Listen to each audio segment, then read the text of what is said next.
This is Amit, and you all are welcome to your own study platform, Smart Study with Amit. So, guys, in today's session, we are going to discuss the most vibrant topic of our Indian political system, which is communalism. जी हाँ, आज के session में हम लोग देश की सांप्रदायिक राजनीति के बारे में स्टडी करने वाले हैं. तो गाइस, आज का ये जो टॉपिक है वो एग्जाम के पॉइंट ऑफ व्यू से और प्रैक्टिकल पॉइंट ऑफ व्यू से दोनों ही तरीके से हमारे लिए काफ़ी इंपॉर्टेंट है. तो आज के टॉपिक को बहुत ध्यान से समझिएगा और डेफिनेटली अगर आपका कोई इस बारे में डाउट रहा है तो आज क्लियर होने वाला है. अगर आपको वीडियो आज का यूज़फुल लगे तो मेरे चैनल को ज़्यादा से ज़्यादा लाइक, शेयर और सब्सक्राइब कीजिएगा. साथ ही बेल आइकन भी प्रेस कीजिएगा ताकि मेरे आने वाली वीडियोज़ की नोटिफिकेशंस आपको मिल जाएँ. And now without wasting the time, let's start. आज का हमारा ये जो टॉपिक है वो है कम्युनलिज्म, यानी कि कम्युनलिज्म को हम हिंदी में बोलते हैं सांप्रदायिकता.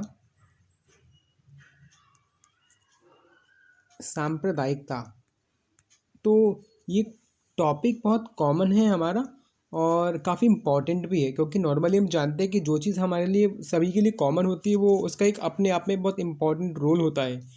तो ये जो कम्युनलिज्म है ये बहुत इम्पॉर्टेंट कंसेप्ट है हमारा एग्ज़ाम के पॉइंट ऑफ व्यू से भी और हमारे प्रैक्टिकल लाइफ से भी. और इंडिया जैसे डेमोक्रेटिक कंट्री में तो कम्युनलिज्म को समझना बहुत ही ज़्यादा इम्पॉर्टेंट है. तो आज हम लोग कम्युनलिज्म के बारे में स्टडी करते हैं. कम्युनलिज्म है क्या, सबसे पहले यहाँ बात होती है. तो अगर हम बहुत ही कॉमन बोलचाल की भाषा में कहें तो सांप्रदायिकता. तो सांप्रदायिकता जो शब्द है वो संप्रदाय से बना है, यानी कि कम्युनिटी से बना है. और हमको पता है कि इंडिया जैसे देश में जहाँ इतने सारे रिलीजन्स हैं, तो रिलीजन्स के अंदर भी जो छोटे छोटे ग्रुप्स होते हैं हमारे, जिसको हम एक तरीके से संप्रदाय बोलते हैं, वो हमारा कम्युनिटी कहलाता है. जैसे हिंदुओं के अंदर भी बहुत छोटे छोटे संप्रदाय हैं जिसके आगे हम इसमें डिस्कस करने वाले हैं. इसी प्रकार इस्लामिक रिलीजन में बात करें तो उसमें भी बहुत छोटी छोटी कम्युनिटीज़ हैं. तो यहाँ से स्टार्ट किया गया है. Before clarifying the meaning of communalism it is necessary to understand the meaning of sect. Sect यानी कि संप्रदाय, कम्युनिटी. तो टॉपिक डिटेल में स्टडी करने से पहले कि कम्युनलिज्म क्या है, ये बहुत इंपॉर्टेंट है कि हम समझें कि वाकई में कम्युनिटी या जिसको सेक्ट बोला जाता है वो सेक्ट क्या है. Sect means a class of group of people who follow a particular religion. तो सेक्ट के अनुसार बताया गया है कुछ लोगों का ऐसा समूह या उनकी ऐसी क्लास, वर्ग, यानी कि जो किसी पर्टिकुलर रिलीजन को मानने वाले हैं. जैसे वैष्णव और शैविज्म हिंदू संप्रदाय में भगवान विष्णु के भक्तों को वैष्णव कहते हैं, और शैविज्म यानी कि भगवान शिव के भक्तों को जैन सेक्ट, जैन संप्रदाय, Sikh sect, Buddhist sect, Shia and Sunni of Islam etcetera. तो ये तो हमारे धर्मों के अंदर की जो कम्युनिटीज़ हैं उनको हम क्या बोलते हैं, सेक्ट. उनको हम पंथ भी कह सकते हैं, पंथ या फिर मत. इनको पंथ या मत और इसके फॉलोअर्स को पंथानुयायी या मतानुयायी बोला जाता है. As we know that the people of all religions and sects have equal rights in India. जैसा कि हम जानते हैं भी कि हमारे यहाँ इंडिया में किसी भी धर्म का या किसी संप्रदाय का व्यक्ति है उसको सभी अधिकार जो एक सामान्य नागरिक को है वो उसको भी प्राप्त हैं. But when a person start considering his own religion as superior in the society and forces other people to follow it, this narrow-mindedness is called communalism. तो अपने धर्म को जिसको हम मानने हैं उस पर हम खुद गर्व कर सकते हैं, ये अच्छी बात है. हम उस पर पूरी आस्था या श्रद्धा रख सकते हैं, ये भी अच्छी बात है. लेकिन जब हम केवल यही सोच लेते हैं कि हमारा ही धर्म बेस्ट है, हमारा ही धर्म उत्कृष्ट है या सुपीरियर है, बाकी सब धर्मों को हम हे दृष्टि से देखने लगते हैं या उनको अपने धर्म से नीचा मानने लगते हैं, और दूसरे लोगों को भी चाहते हैं कि वो भी हमारे धर्म को अपनाएं या हमारे धर्म को भी कुछ फॉलो अप करें, तो ये नैरो माइंडेड या संकीर्ण विचारधारा या आदमी की जो नेगेटिव सोच है इसको बोलते हैं कम्युनलिज्म. एक बार इसको हिंदी में देख लेते हैं. सांप्रदायिकता. सांप्रदायिकता का अर्थ स्पष्ट करने से पूर्व आवश्यक है संप्रदाय का अर्थ समझना. तो संप्रदाय यानी कि मत. मत का अर्थ है किसी धर्म विशेष को मानने वाले लोगों का वर्ग या समूह. जैसे हिंदुओं का वैष्णव संप्रदाय, शैव संप्रदाय, जैन संप्रदाय, सिख संप्रदाय, बौद्ध संप्रदाय, मुसलमानों का शिया और सुन्नी संप्रदाय. जैसे क्रिश्चियनिटी में भी होता है कैथोलिक और प्रोटेस्टेंट. तो जैसा कि हम जानते हैं भारत में सभी धर्म और संप्रदाय के लोगों को समान अधिकार प्राप्त हैं, परंतु जब कोई व्यक्ति समाज में अपने ही धर्म को श्रेष्ठ मानने लगता है और दूसरे लोगों को भी इसका पालन करने के लिए दबाव डालता है। तो ये संकीर्ण मानसिकता ही सांप्रदायिकता कहलाती है। तो ये बहुत कॉमन चीज़ है, कहीं ना कहीं ऐसी फीलिंग्स या थिंकिंग्स हम लोगों के अंदर बैठी हैं, लेकिन हम इस पर ध्यान नहीं दे रहे हैं। अब जब भी किसी धर्म की बात आती है तो हमारे अंदर अपने ही धर्म को लेकर कुछ ईगोइस्टिक वाली भावना आ जाती है कि हमारा धर्म सुपीरियर है, और हम सभी धर्मों के लिए अपने अंदर प्रीजुडाइज से स्टीरियोटाइप्स क्रिएट करके रखते हैं ऑलरेडी ही, कि ये उस धर्म के हैं तो उनके ऐसा होता है, उस धर्म के तो उनके ऐसा होता है, क्योंकि हमने जो टीवीज़ पर देख लिए हैं या किसी किताब में पढ़ लिया है, ये सामान्य लोगों के मुंह से सुन लिया है। अब हम उसी के हिसाब से उनके पूरे धर्म को क्या कर लेते हैं, बिल्कुल एस्टिमेट कर लेते हैं कि वो उनका धर्म है, और उसी के हिसाब से हम अपने दिमाग में प्रेजुडिस क्रिएट करके बैठ जाते हैं। तो ये क्या होता है, ये कहीं ना कहीं हमें दूसरे धर्म के लिए नेगेटिव थिंकिंग्स डेवलप करने का मौका देता है, जहाँ अच्छे नहीं सोच पाते हैं। और ऐसी स्थिति में हम अपने धर्म पर तो स्ट्रांग होते हैं या श्रद्धा होती है, तो ऐसी स्थिति में हम दूसरों के धर्म को उतनी तवज्जो, इतना प्रेफरेंस नहीं देते हैं। तो ये जो संकीर्ण विचारधारा होती है, ये क्या कहलाती है, ये सांप्रदायिकता कहलाती है। तो हालांकि इंडिया में हमारे पास सभी के पास इक्वल राइट्स हैं। आर्टिकल 25 से लेकर 28 में जो हमारे यहाँ right to freedom of religion का प्रोविज़न है कॉन्स्टिट्यूशन में, उसमें स्पष्ट तौर पर कहा गया है आर्टिकल 25 में कि हर व्यक्ति को, चाहे वो आस्तिक हो या नास्तिक हो, उसको अपने मनमाने ढंग से धार्मिक स्वतंत्रता का अधिकार है। लेकिन फिर भी हम लोग चाहते हैं कि हमारा धर्म श्रेष्ठ है और हमारे धर्म को प्रोटेक्शन, स्पेशल प्रोटेक्शन मिले, बाकी किसी धर्म की हम उतनी परवाह नहीं करते हैं। और जब हम इसी चीज़ को अपने दिमाग में अच्छे से बैठा लेते हैं कि वो हमारा ही धर्म सुपीरियर है, दूसरों का धर्म नहीं है, तो क्या होता है, वो इम्बैलेंस की स्थिति उत्पन्न होती है, और ये इम्बैलेंस की स्थिति सांप्रदायिकता कहलाती है। तो आई होप कि आपको सांप्रदायिकता का मतलब समझ में आ गया होगा। एक बार फिर बताता हूँ, जब हम केवल अपने ही धर्म को श्रेष्ठ मान लेते हैं और किसी दूसरे धर्म को निकृष्ट दृष्टि से देखने का प्रयास करते हैं और चाहते हैं कि दूसरा वाला भी हमारे धर्म के अनुसार चले, ये सांप्रदायिकता है। आगे इसमें बताया गया है कम्युनल पॉलिटिक्स। अब इसको पॉलिटिक्स में कैसे इंक्लूड किया गया है, कैसे ये हमारे जो, ये केवल एक बात ध्यान देने वाली बात है कि जो कम्युनलिज्म है वो एक आइडियोलॉजी है जो किसी व्यक्ति, स्पेशली व्यक्ति विशेष के दिमाग में घर कर जाती है। उसके हिसाब से वो पूरे अपने आसपास का वो जो एनवायरनमेंट होता है, वो सिनेरियो होता है, वो उसको क्रिएट कर लेता है। तो ये किसी हर व्यक्ति की बात नहीं हो रही है, ये स्पेशली पर्टिकुलर व्यक्ति की बात हो रही है जो अपने ही धर्म को श्रेष्ठ मान के बैठा है, बाकी किसी धर्म के साथ में उसका उतना अच्छा संबंध नहीं है। हालांकि हम इंडियन हैं, हमें सेक्युलर कंट्री में रहने वाले लोग हैं, तो ये हमारा अधिकार भी है और हमारा कर्तव्य भी है कि हमें हर धर्म को समान दृष्टि से देखना चाहिए, हम किसी भी धर्म के हों। लेकिन हम इंडिया में रह रहे हैं, तो being the citizen of India it's very important for us to treat each and every religion as equal manner. तो ये ऐसी थिंकिंग होती है जो धीरे धीरे से करके जब व्यक्ति के अंदर घर कर जाती है, तो उसके बाद वो पॉलिटिक्स में भी उतरना शुरू कर देती है। तो यहाँ बताया गया है, The meaning of communal politics is to accept a particular religion as a basis of politics। सबसे इम्पॉर्टेंट बात है, कम्युनल पॉलिटिक्स के तौर पर अगर बात करें, यानी कि सांप्रदायिक राजनीति, यानी कि जब ये सांप्रदायिकता आदमी की सोच से निकलकर बैकग्राउंड पर आ गई, यानी कि वो पॉलिटिकल में अंदर जाने लग गई, तो क्या होता है, तो बताया गया है जब पर्टिकुलर रिलीजन के बेस पर ही उसको पॉलिटिक्स मान लिया जाता है, यानी कि जब धर्म को ही पॉलिटिकल का बेस मान लिया जाता है, जब ये मान लिया जाता है कि जो हमारा धर्म है वही हमारे देश की राजनीति तय करेगा। ये अगर हिंदू बाहुल्य कंट्री है तो यहाँ की पूरी जितने भी स्पेशली रूल्स और रेगुलेशन है वो हिंदुओं को मद्देनज़र रखते हुए बनाई जाएंगी।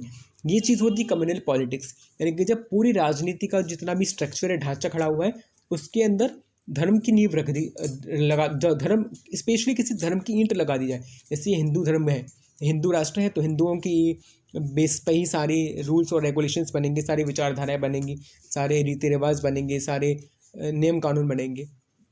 तो वहाँ से शुरू होती है communal politics. In this ideology, इस विचारधारा में क्या होता है, one religion is considered superior to the other and one religion is completely opposite to other.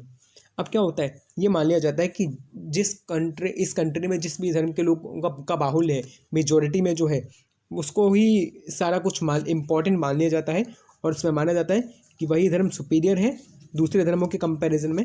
और ऐसी स्थिति में क्या होता है, जितने भी दूसरे धर्म होते हैं उनको एक दूसरे के ऑपोजिट मान लिया जाता है। आप लोग जैसे 1947 का इंडो पाक डिवीज़न बात कर सकते हैं, तो उसमें मोहम्मद अली जिन्ना ने भी एक स्टेटमेंट दिया था कि दो अलग अलग धर्म के लोग जिनके नाम भी अलग अलग हैं, जिनके रीति रिवाज भी बिल्कुल डिफरेंट डिफरेंट हैं, वो एक छत के नीचे नहीं रह सकते हैं। तो वहीं से देश के विभाजन की बातें शुरू हुई थी। तो वही बताया गया है कि ऐसी स्थिति में एक रिलीजन को कंप्लीटली दूसरे के ऑपोजिट मान लिया जाता है, and their demands are also against each other, बल्कि उनकी डिमांड्स भी एक दूसरे के विपरीत हो जाती हैं, विरोध में चली जाती हैं। In this process, when the state start using this power in favor of any particular religion, then the situations become even more critical. अब इसमें भी क्या होता है, इसमें जब सरकार, राज्य यानी कि जब देश भी किसी पर्टिकुलर धर्म के फेवर में ही अपना डिसीजन देना शुरू कर देता है, या किसी पर्टिकुलर धर्म के को प्रोटेक्ट करने में, उसको सुरक्षित करने में अपनी शक्ति लगाना शुरू कर देता है, तो इससे जो दूसरे रिलीजन वाले लोग होते हैं उनके दिमाग में एक तरीके का खौफ पैदा होता है कि इस देश में हमारे धर्म के प्रति सचेतता नहीं बढ़ती जा रही है, बल्कि मेजॉरिटी लोगों के साथ में जाया जा रहा है। तो ऐसे में जो दूसरे धर्मावलंबी या दूसरे पीपल होते हैं जो किसी दूसरे धर्म को मतलब फॉलो अप करते हैं, तो उनको कुछ अनप्रोटेक्ट लगता है, इनसिक्योरिटी फील होती है। एंड ड्यू टू दिस, और इसी के कारण there is mutual conflicts between different religion communities and the peace of the country disturb. अब इसी स्थिति के कारण से देश में आपस में, एग्जाम्पल के तौर पे हिंदू मुसलमानों के बीच में क्या होती है, तनातनी वाला माहौल शुरू होता है। उनको लगता है कि ये मेजॉरिटी कंट्री है, यहाँ का बेसिकली लोग हिंदू हैं, तो उनको ज़्यादा प्रोटेक्शन मिल रहा है, तो वो इनसिक्योर फील कर रहे हैं। ये किसी भी देश में किसी भी दो धर्मों के स्पेशली टकराव के बीच में बात उत्पन्न हो सकती है। तो ऐसी स्थिति में देश में शांति भंग होती है और अराजक तत्व अपना पैर फैलाना शुरू कर देते हैं। एक बार इसको हिंदी में देख लेते हैं। सांप्रदायिक राजनीति। सांप्रदायिक राजनीति का अर्थ है धर्म विशेष को ही राजनीति का आधार मान लिया जाना, यानी कि जब देश के जो रूल्स और रेगुलेशंस हैं वो बेसिकली किसी पर्टिकुलर धर्म को देखकर बनाना शुरू कर दी जाए, ये हमारी सांप्रदायिक राजनीति होती है। इस विचारधारा में एक धर्म दूसरे धर्म के एक धर्म को दूसरे धर्म से श्रेष्ठ मान लिया जाता है और एक धर्म दूसरे धर्म के बिल्कुल ही विपरीत होता है। उनकी मांगें भी एक दूसरे के विरुद्ध होती हैं। इस प्रक्रिया में जब राज्य अपनी सत्ता का प्रयोग किसी एक धर्म के पक्ष में करने लगता है तो स्थिति और भी विकट होती है, और इसी के कारण विभिन्न धार्मिक समुदायों में आपसी में टकराव होता है और देश की शांति भंग होती है। तो सांप्रदायिक राजनीति का मतलब क्या हो गया? सांप्रदायिक राजनीति का मतलब हो गया जब किसी पर्टिकुलर रिलीजन को क्या मान लिया जाए, बेस, किसी भी देश की पॉलिटिकल का बेस मान लिया जाता है, तो ये सांप्रदायिक राजनीति होती है। और उसमें भी वो पूरी सांप्रदायिक राजनीति हो जाती है जब कोई स्टेट यानी कि जो देश की सरकारें हैं या देश की मेन पॉलिटिकल एंटिटी है वो भी किसी एक धर्म के फेवर में उतर जाए, तो वहाँ से सांप्रदायिक राजनीति पूरी तरह से शुरू हो जाती है और ऐसे देश में किसी भी प्रकार की शांति की कोई संभावना नहीं रह सकती है। तो आई होप कि आपको सांप्रदायिक राजनीति समझ में आ गया। यानी कि जब संप्रदाय यानी कि कोई पर्टिकुलर धर्म राजनीति में फैल जाए और वहाँ की राजनीति को करप्ट करना शुरू कर दे, वो क्या हो जाती है? वो हो जाती है हमारी कम्युनल पॉलिटिक्स। क्योंकि हमें मालूम है कि गांधी जी ने भी कहा था state and the religion should be separate, कभी एक दूसरे के साथ में नहीं आने चाहिए, वो बिल्कुल अलग अलग होने चाहिए, जिससे कि जो गद्दी पर बैठा आदमी है वो आंखों पर इस बात की पट्टी ना बांधे कि मैं हिंदुओं के लिए डिसीजन दे रहा हूँ या मुसलमानों के लिए दे रहा हूँ या सिखों के लिए दे रहा हूँ या जैन के लिए दे रहा हूँ, क्योंकि वो देश की कुर्सी पर बैठा है और देश की कुर्सी पर बैठ के उसके लिए जितने भी उसके यहाँ के रेजिडेंट हैं वो सब इक्वल हैं, वो किसी भी रिलीजन से बिलोंग क्यों ना हो। अब यहाँ बताया गया है बेसिस ऑफ कम्युनल पॉलिटिक्स। अब ऐसे कौन कौन से कंसेप्ट हैं जिसके कारण से व्यक्ति के दिमाग में जो कम्युनल पॉलिटिक्स है वो सोच बनाती है, अपनी जगह बनाती है। तो धर्म ही सामाजिक समुदाय का निर्माण करता, means religion is the creator of the social community. जब ये मान लिया जाता है कि ये पर्टिकुलर धर्म के ही द्वारा हमें अपनी देश की पॉलिटिक्स का डिसाइड करना है, जैसे हम जिस देश में रह रहे हैं वहाँ जो मेजॉरिटी है वहाँ के लोगों का वर्चस्व ज़्यादा होता है, वहाँ के लोगों का डोमिनियन ज़्यादा होता है। अब ऐसी स्थिति में वो सोचते हैं कि हम लोग हैं वो भाई भतीजावाद फैला देते हैं कि मैं अगर खड़ा होऊंगा तो मेरे साथ में मेरी जितनी भी कम्युनिटी या कास्ट के लोग हैं वो मुझे सपोर्ट करेंगे, वो मुझे वोट देंगे, तो हमें ज़्यादा चांस मिलेगा। अब जब उनको, अब ये तो माइनॉरिटी पीपल भी देखते हैं कि मेजॉरिटी वाले लोग ज़्यादा हैं, अगर वो एक दूसरे के साथ मिलके ही चलेंगे तो माइनॉरिटी वालों का चांस आ ही नहीं पाएगा। शायद यही चीज़ थी जो मोहम्मद अली जिन्ना को लगा कि अगर मैं इसी देश में इंडिया के साथ में ही रहता हूँ तो माइनॉरिटी में इस्लामिक लोग हैं और मुसलमान लोग जब माइनॉरिटी में होंगे तो उनको तो कभी ऊपर पोस्ट पर जाने का मौका मिल ही नहीं पाएगा। तो ऐसी स्थिति में उन्होंने एक अलग कंट्री रखने की बात कही थी। इसका तो एक प्रैक्टिकल एग्जाम्पल हमारे दिमाग में बहुत स्पष्ट होना चाहिए, क्योंकि हमारा इंडिया खुद इस चीज़ से गुजर चुका है और अभी कई बार ऐसे फेसेस टकराते हैं जब धर्मों के बीच में आपस में सांप्रदायिक राजनीति शुरू हो जाती है। तो जब ये मान लिया जाता है कि धर्म ही सामाजिक समुदाय का निर्माण करता है, जब हिंदू हिंदुओं के साथ में रहेगा, मुसलमान मुसलमान के साथ में रहेगा, ऐसी स्थिति में क्या होगा? टकराव वाली स्थिति होनी चाहिए, शांति चाहिए। तो किसी भी प्रकार का धार्मिक भेदभाव छोड़कर सबको हाथ में हाथ बांध के आगे बढ़ना चाहिए। दूसरा है having only one community of people who believe in a particular religion. अब उसमें भी ये मान लिया जाता है कि धर्म विशेष में आस्था रखने वालों का एक ही समुदाय है, यानी कि जितने भी, अगर कोई व्यक्ति वो मुसलमान है तो जितने भी मुसलमान हैं वही उसके साथ में है, अगर कोई व्यक्ति हिंदू है तो जितने भी हिंदू लोग हैं बस उन्हीं के साथ में है, उन्हीं के साथ उनके सुख दुख में खड़ा है, बाकी किसी दूसरे धर्म के व्यक्ति के साथ नहीं होगा। अब ऐसी स्थिति में क्या होगा? मेजॉरिटी वालों को तो चलो सहारा मिल जाएगा, अब माइनॉरिटी वाले बेचारे कहाँ जाएंगे? उन लोगों के तो वैसे ही परसेंटेज किसी भी देश में बड़ी कम होती है। तो ऐसी स्थिति में ये हमारे समाज को अलग अलग सेक्ट में धर्म के आधार पर बांट देता है, और जब बांटना आ गया तो यानी कि देश का डिवीज़न शुरू हो गया, और जब डिवीज़न की बात आती है तो शक्ति कमज़ोर होना स्वाभाविक ही है। Fundamental interest of the people of the same community are also equal. अब ये भी मान लिया जाता है, जो व्यक्ति कम्युनल पॉलिटिक्स वाली सोच रखता है या फिर कम्युनलिज्म की सोच रखता है, वो इस बात को भी मान लेता है कि एक ही संप्रदाय के लोगों के जो बेसिक इंटरेस्ट है, फंडामेंटल इंटरेस्ट है, वो इक्वल है।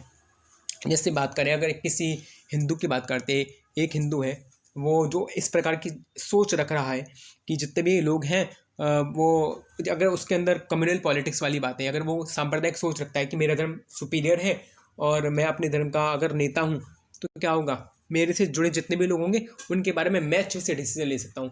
वो ये मान के चलता है कि क्योंकि एज अ हिंदू मैं जैसे सोचता हूँ वैसा अलग लोग, सारे लोग हिंदू वाले हैं वो सोचते होंगे। लेकिन क्या है कंपलसरी है कि हर हिंदू की सोच समान हो? हिंदुओं की मेजोरिटी है, उनमें भी बहुत अलग अलग प्रकार के लोग हैं जिनका अपने अपने धार्मिक संस्कारों के हिसाब से, अपने फैमिली और बैकग्राउंड के हिसाब से अलग अलग सोच है। जिस भी एरिया से वो लोग बिलोंग करते हैं उनको सब अच्छी तरह पता है अपने एरिया के बारे में। बट अब वो क्या सोचता है? वो पूरे हिंदुओं के बारे में ही सोच ले, अपनी ही सोच केवल बना रहा है। जैसे मैं सोच रहा हूँ वैसे सारे हिंदू सोच रहे होंगे। अब ऐसी स्थिति में हम खुद जान सकते हैं कि ये बात इक्वल नहीं है, क्योंकि हर व्यक्ति अपने हिसाब से सोच सकता है। एक फैमिली में रहने वाले लोगों की भी सोच एक नहीं हो सकती है। तो आप कैसे पूरे रिलीजन के लोगों को एक ही तालमेल में बांध के सोच रहे हो कि जैसा मैं सोच रहा हूँ वैसा वो सोचेगा? ऐसी स्थिति में यहाँ क्या होता है? यहाँ ऐसी कम्युनिटी वाले लोग केवल यही सोच लेते हैं कि एक ही संप्रदाय के लोगों के हितों के बारे में हम जानते हैं। अब जब वो इसी चीज़ का, जब वो कम्युनलिज्म का चश्मा लगा के देखते हैं तो वो सभी लोगों का हित एक समझ लेते हैं। फिर यहाँ से क्या होता है? There should be no importance of the mutual differences of the people of the community in the communalism. यानी कि समुदाय के लोगों के आपसी मतभेदों की सांप्रदायिकता में कोई अहमियत नहीं होती है। तो ये बहुत इंपॉर्टेंट कंसेप्ट है, क्योंकि जो पिछला वाला भी मैंने आपको बताया था कि सभी लोगों, अपनी कम्युनिटी के सभी लोगों के हित को समान समझना, अब ऐसा तो पॉसिबल नहीं है। क्योंकि अगर एक कम्युनिटी में मान लो 1000 लोग हैं तो क्या हज़ारों की सोच एक सी नहीं? उसमें से कुछ लोगों की थिंकिंग अलग है। अब वो उस पर्सन से बोलेंगे कि नहीं भाई, आप देश के बारे में ऐसा सोचते हो कि हमें केवल हिंदुओं का साथ देना है, अपने धर्म के उद्धार के लिए बात करनी है, लेकिन ये गलत है। तो ऐसी स्थिति में उनमें भले ही आपस में लड़ाई होगी या क्लैश होगा या स्ट्रगल होगा, बट उसकी कोई अहमियत नहीं होगी। यानी कि वो अपने ही समुदाय के दूसरे लोगों की बात को क्या कर रहा है? वो दबा रहा है, लेकिन उनकी कोई इंपॉर्टेंस नहीं है। ऐसी स्थिति में उनके समुदाय के लोगों की बात दब जाती है, और इस स्थिति में केवल स्वार्थी लोगों का ही फ़ायदा होता है। वो अपना फ़ायदा उठाते हैं और देश के टुकड़े करा देते हैं। आगे बताया गया, people of same religion should not be considered as a part of other social communities. यानी किसी एक धर्म को मानने वाले लोगों को दूसरे सामाजिक समुदायों का हिस्सा नहीं माना जाता है। अगर मैं मुसलमान हूँ तो दूसरे जितने भी सामाजिक समुदाय होंगे, अगर वो मुसलमानों से बिलोंग करते हैं तो मैं उनके संग मैं फैमिलियर हूँ। लेकिन अगर वो किसी दूसरी कास्ट या कम्युनिटी से बिलोंग करता है तो फिर मेरा उनसे 36 का आंकड़ा रहने वाला है, मेरी उनसे अच्छे से नहीं बात बनेगी। मैं बार बार कह रहा हूँ कि ये बात सभी लोगों के लिए अप्लाई नहीं होती। केवल ऐसे लोग जो कम्युनलिज्म की सोच अपने दिमाग में रखते हैं उन लोगों के केस में बात कही जा रही है। नहीं तो हम जानते हैं कि इंडिया में आज भी ऐसे लोग हैं जो धर्म से ऊपर उठकर भारत माता के बारे में या अपने देश के बारे में सोचते हैं। उनके लिए धर्म तो केवल एक जन्म का जरिया है कि वो जिस फैमिली में पैदा हुए हैं उसका धर्म उनके नाम के टाइटल के साथ जुड़ेगा, नहीं तो उनके लिए देश की सेवा से ऊपर कुछ नहीं होता। तो ऐसी स्थिति में क्या होता है, जो किसी एक धर्म को आदमी मान रहा है वो दूसरे धर्म के या दूसरे संप्रदाय के लोगों के से थोड़ा सा दूरी बनाना उचित समझता है, क्योंकि वो जानता है कि वो उनके अगर कम्युनिटी में जाएगा तो उसको वो रिस्पेक्ट नहीं मिलेगा जो उसको अपने यहाँ मिलेगा। इसका लास्ट कंसेप्ट है to consider the same thinking of people of different religion as meaningless. ये बहुत इंपॉर्टेंट है। जो कम्युनलिज्म के बारे में सोचते हैं वो उनका मानना होता है विभिन्न धर्मों के लोगों की समान सोच को अर्थहीन मानना। यानी कि अगर कोई हिंदू है और कोई मुसलमान है, किसी टॉपिक पर देश के बारे में उनकी सोच सेम है, तो हिंदू कम्युनलिज्म वाला आदमी सोचेगा कि ये बेवकूफ़ी में सोच रहा है, ऐसा कुछ प्रैक्टिकली नहीं हो सकता। इसी प्रकार जो इस्लामिक कम्युनिटी से हैं वो भी अगर सांप्रदायिकता का चश्मा लगा के देखेगा, वो अपने आप को प्रॉपरली अपने दिमाग को कम्युनलिज्म में इन्वॉल्व कर चुका है, तो वो भी सोचेगा कि तो बेकार की बातें हैं। कभी भी वो ये सोचेंगे कि कभी भी हिंदू और मुसलमान लोग एक साथ रह ही नहीं सकते, या तो अलग अलग कास्ट और कम्युनिटी वाले लोग एक साथ एक देश में रह ही नहीं सकते। क्यों? क्योंकि उनकी सोच पूरी तरह से करप्ट हो चुकी है, क्योंकि वो सांप्रदायिक राजनीति करने की तैयारी में है, जिसमें वो देश का नहीं केवल अपना हित सोचने में जुटे हुए हैं। अगर देश का हित होगा तो हम तो हर बार यही सोचेंगे कि कोई कुछ भी हो, लेकिन सारे कम्युनिटी वाले लोग प्रेम से एक साथ रहने चाहिए, उस चीज़ में सबकी भलाई है जिसमें देश की जनता की भलाई है। तो ये कुछ ऐसे कंसेप्ट हैं जो हमारी कम्युनलिज्म वाली सोच को जन्म देते हैं। Ill effects of communalism. अब ये जो सोच हमने बताई कि धर्म को ही राजनीतिक आधार मान लिया जाना, या फिर जितने भी एक ही कम्युनिटी के लोग हैं वो उसी कम्युनिटी में खुश रहेंगे, दूसरी कम्युनिटी से उनको अलग मान लिया जाता है, या फिर वो एक कम्युनिटी में भी अगर अलग अलग सोच वाले लोग हैं तो उनके लीडर के द्वारा उनकी थिंकिंग को गलत बता दिया जाना है, दबा दिया जाना। ये जो चीज़ें हैं उसके इल इफेक्ट क्या होते हैं, यानी कि सांप्रदायिक सोच के कुप्रभाव क्या है। When the interests of the people belonging to different religion are also understood to be different, there are repeated conflicts between them, and when the communal thinking goes further, then the idea is added to that the followers of other religions can't live in the same nation as equal citizens। यानी कि जब लोगों को ऐसा मान लिया जाता है कि अलग अलग लोगों की जो थिंकिंग है वो अलग अलग है, उनके हित है, उनके जो फ़ायदे हैं वो भी अलग अलग हैं, तो क्या होता है, सारी कम्युनिटीज़ जितनी भी अलग अलग धार्मिक कम्युनिटीज़ हैं उनके बीच में संघर्ष उत्पन्न होते हैं। और जब इसी प्रकार से सांप्रदायिक सोच जनता के दिमाग में आगे बढ़ जाती है तो उनके दिमाग में ये थिंकिंग घर कर जाती है कि एक ही धर्म को दो अलग अलग धर्म को मानने वाले लोग एक ही देश में समान हितों के साथ एक साथ नहीं रह सकते हैं। और जब नहीं रहेंगे तो यहाँ पर देश में क्या होता है, बंटवारे की स्थिति उत्पन्न होती है। According to this mindset, either the people of one community will have to live under the dominance of the other communities, or a separate nation will have to create it for them। अब क्या होता है, जो majority people होते हैं वो सोचते हैं कि ये हमारा देश है इसलिए यहाँ पर हमारी चलेगी, और जो माइनॉरिटी तो इसलिए हमारी पार्टी होगी, और जो माइनॉरिटी वाले होते हैं, माइनॉरिटी वाले सोचते हैं कि जब मेजॉरिटी वालों का ही देश है, सभी लोग इनके साथ रहेंगे तो हमारी तो यहाँ कोई मतलब इम्पोर्टेंस ही नहीं। अब ऐसी स्थिति में वो लोग अपने लोगों को क्रिएट करके सोचते हैं कि कोई बात नहीं, हम इस देश से अलग या इस देश के केवल छोटे से टुकड़े में ही अपना पार्ट चलाएंगे, अपनी शासन चलाएंगे, अपनी सत्ता स्थापित करेंगे। तो एक ही देश के अंदर फूट पड़ने जैसी स्थिति आ जाती है। जैसे मेजोरिटी में हिंदुस्तान था और माइनॉरिटी में बाद में पाकिस्तान बना लिया गया। बना तो वो माइनॉरिटी के बेस पर ही था। क्यों? जब मेजोरिटी वाले लोग सोचते हैं कि हमें अपना डोमिनेंस चलाना है क्योंकि हमारे पास सारी अधिकार हैं, मेजोरिटी हमारे साथ में है, तो माइनॉरिटी वालों को हमारे अंडर में रहना पड़ेगा। ना ही तो मेजोरिटी वाले अपनी थिंकिंग सुधारने का प्रयास कर रहे हैं, और माइनॉरिटी वाले भी इस चीज़ में सोचते हैं कि बड़े देशों मतलब ज़्यादा लोगों के साथ रहकर हम लोग अपने अधिकारों को प्राप्त नहीं कर सकते। तो ऐसी स्थिति में हमको अपने ही इलाके में एक छोटी सी अपनी अलग दुनिया बसा लेनी होगी। वो अपनी अपनी थिंकिंग को सोचते हैं और देश में बंटवारा हो जाता है। This situation further leads to violence, riots and massacre, or its final results comes in the form of partition of the country। अब इसी छोटी छोटी सोच जब धीरे धीरे से बढ़ जाती है और जब एक आदमी के दिमाग से निकलकर वाक्यांश के थ्रू, स्पीचेस के थ्रू, वक्तव्यों के थ्रू जनता तक पहुंच जाती है, तो इसी बात पर हिंसा, दंगे और हत्याकांड जैसी दुर्घटनाएं होती हैं, और आखिरी तौर पर इसका भयानक परिणाम देश के विभाजन के रूप में सामने आता है। हिंदी में सांप्रदायिकता के कुप्रभाव। जब अलग अलग धर्म के लोगों के हितों को भी अलग अलग मान लिया जाता है तो उनमें बार बार में क्लैश यानी कि टकराव होता है, और सांप्रदायिक सोच जब ज़्यादा आगे बढ़ जाती है तो लोगों के द्वारा उसमें ये विचार जुड़ने लगता है कि दूसरे धर्मों के अनुयायियों के साथ में एक ही देश में समान नागरिक के तौर पर नहीं रहा जा सकता। इस मानसिकता के अनुसार या तो एक समुदाय के लोगों को दूसरे समुदायों के अंडर यानी कि वर्चस्व में रहना होगा या फिर उनके लिए एक अलग राष्ट्र का निर्माण करना होगा। यही स्थिति आगे चलकर हिंसा, दंगा और नरसंहार कराती है और फिर इसका अंतिम परिणाम देश के विभाजन के रूप में सामने आता है।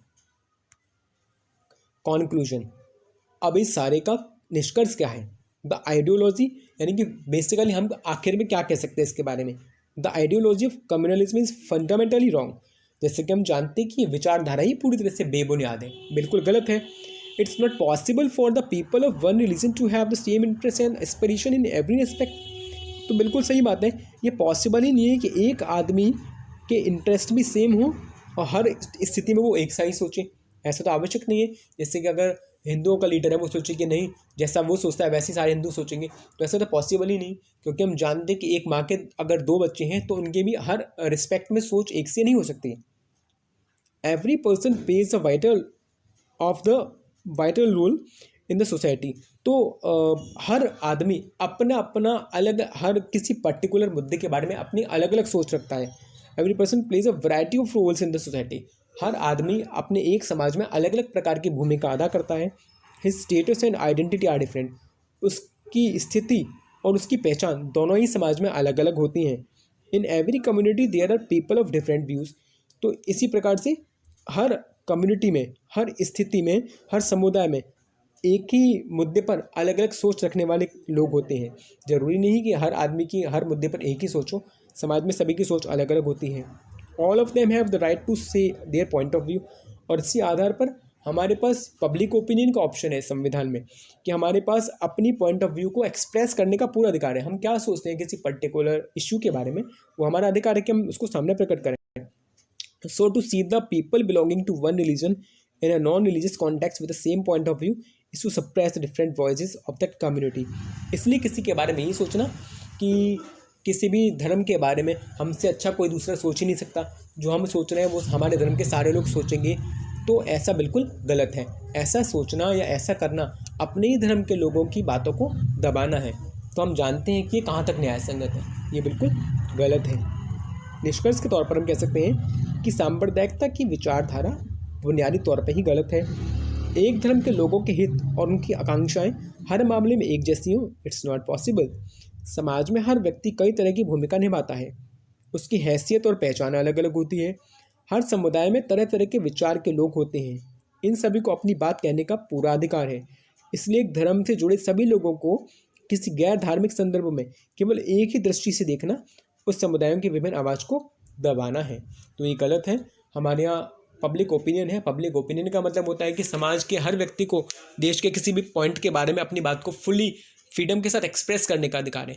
लेकिन अगर हमारी कम्युनिटी के जो नेता हैं, जो अपने आप को कह सकते हैं धर्म के ठेकेदार बनकर सोचते हैं, तो वो बिल्कुल गलत है। वो केवल अपने पंथ के बारे में पूरी सोच रख लेंगे, बिल्कुल सही सोच लेंगे, ये तो पॉसिबल ही नहीं है। तो इसलिए हर व्यक्ति को, चाहे वो किसी भी रिलीजन से बिलोंग करता हो, किसी भी कम्युनिटी से बिलोंग करता हो, उसको केवल एक ही चीज़ सोचनी चाहिए कि वो ऐसा कोई कार्य ना करे जिससे देश की जो इंटीग्रिटी है, अखंडता है, उसको धक्का लगे। देश हमें प्रयास करना चाहिए being the citizen of India कि हमारा कंट्री है वो हमेशा आगे बढ़े, ना कि हमारा कंट्री, हमारी जो सरकार है वो केवल हिंदू मुसलमान और अलग अलग जो धर्म के लोग होते हैं उनके इश्यूज़ को सुलझाने में रह जाए। क्योंकि यह सभी का एक अपना स्टेटस होता है और उस स्टेटस के तौर पर केवल हमें यही प्रयास करना चाहिए कि कोई भी कार्य हमारे द्वारा ऐसा ना हो जो हमारे इतिहास को वापस से रिपीट करे। तो यहाँ तक हमने आज अपना कम्युनल पॉलिटी का कंसेप्ट कंप्लीट कर लिया है। अब यहाँ से आगे इसके जो 2 कंसेप्ट हमारे रह गए हैं, जिसमें एक ये रहेगा कि किस किस फॉर्म में हम अपने देश में कम्युनल पॉलिटिक्स को देखते हैं वो, और किस प्रकार से कम्युनलिज्म को फिनिश किया जाए, समाप्त किया जाए वो। तो 2 कंसेप्ट और हैं जिसको हम आगे आने वाली वीडियो में डिस्कस करेंगे। आई होप कि आपको कम्युनल पॉलिटिक्स का कंसेप्ट अच्छे से समझ में आ गया होगा। अगली वीडियो में आपसे मैं वापस मिलता हूँ। आप इस वीडियो को 2 बार देखिएगा, डेफिनेटली आपके डाउट्स इससे रिलेटेड बिल्कुल क्लियर हो जाएंगे। और अगर आपको वीडियो पसंद आए तो मेरे चैनल को ज़्यादा से ज़्यादा लाइक, शेयर और सब्सक्राइब कीजिएगा। साथ ही बेल आइकन भी प्रेस कीजिएगा ताकि मेरे आने वाली वीडियोज़ की नोटिफिकेशन आपको मिल जाए। Thank you and have a nice day.